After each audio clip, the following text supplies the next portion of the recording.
Our Robert Sherman just landed at Tel Aviv at Ben Gurion International Airport and joins us now from Tel Aviv. And I'll start from the front at the start, Robert. If at a point you hear the sirens go off, take cover in the bathroom, in the bathtub, or in one of the staircases. Bring the camera with you. But we'll start. What's it like on the ground right now, 40 hours into this war? It's pretty unbelievable, Leland, is that we were here just a few months ago, and when you would talk to people here in Israel, they would talk to the everyday realities of living here in Israel and the sirens and the bombings, and people said, well, that's just part of life here. It's hard for me to articulate just how different all of this feels now. It's this feeling of the games are totally over. There is no taking anything for granted. As you've mentioned in the past, Leland, sometimes when you hear sirens going off so often, you become numb to the dangers that they pose. You really don't see people taking anything for granted right now. The streets of Tel Aviv are empty at this hour. When you talk to Israelis, but we met a lot trying to get into the country through some of the airports, and you mentioned some of the travel issues here as well, but you talk to a lot of people who say that they're frightened about what has happened here, but they're also angry. They want retribution. They want atonement. They want justice. The whole situation feels very different than Friday before all of this started to take place here, Leland.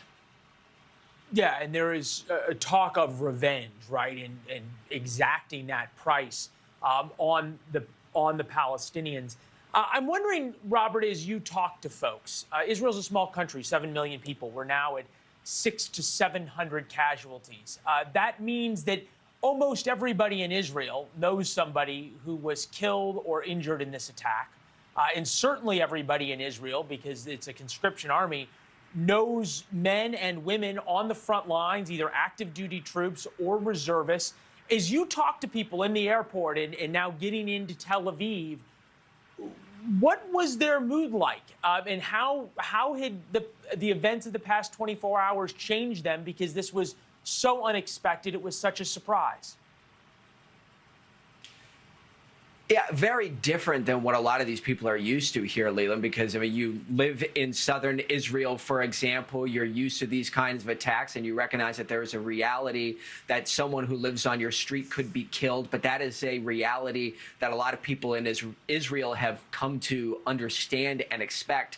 This recent attack, though, Leland, there isn't a single person who we've met who wasn't touched in some capacity by what happened here, whether it was a friend or a family member or a friend of a friend or a friend of a friend's family member. There's only 1 or 2 degrees of separation between the people that we're meeting here in Israel and a victim of what happened here just the other day. And I would even take it a step farther, Leland, is that I've been inundated all day with messages from Americans back on U.S. soil with ties to Israel who say that they, too, have felt this close-knit impact here of what has happened, and they know somebody or know somebody who knows somebody. So just about everybody's feeling the effects in a somewhat direct way. Even if they weren't personally directly impacted, they are well aware of what has happened here, and someone within their circles has been directly impacted by this situation. Yeah, and so many of the people are still waiting to hear about loved ones. They talk about the fog of war, and that could not be more real. Robert, is that the sirens going off? No, that's a steam pipe that's behind us here. This is one of the hotels that's in this area. Well, yeah, so nothing to be alarmed about at this point. Good. Well, we're glad to hear that. Look, the thing about what's happened over the past 40 hours or so is that we're still in the fog of war. And we watched this video of Israeli airstrikes, and we've seen so much of the video of the Israeli attacks. This morning, even, American officials weren't sure of names of Americans who had been killed in this.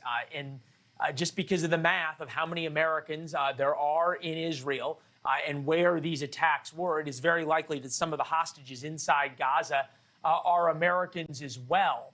Thank you for watching. Go to newsnationnow.com to find News Nation on your television provider. And don't forget to click the red subscribe button below to get more of News Nation's fact-driven, unbiased coverage.